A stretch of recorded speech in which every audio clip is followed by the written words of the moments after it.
Harkin gida. Alhaji nan. Kaga Allah ya kama Ramadan. Yau 10 daidai. 10 daidai yau.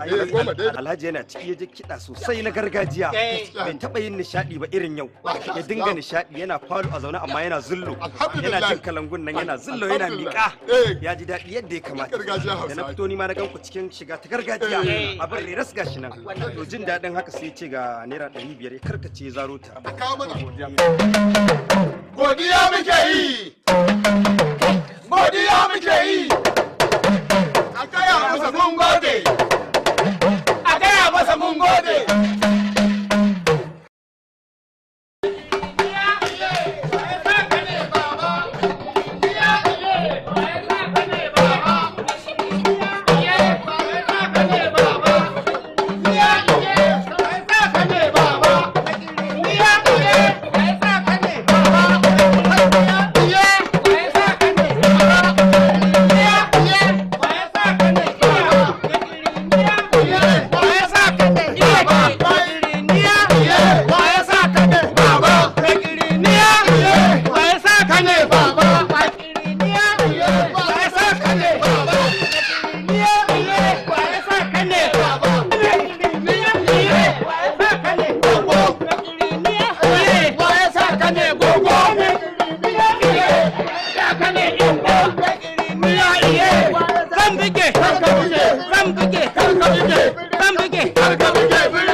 Kano mai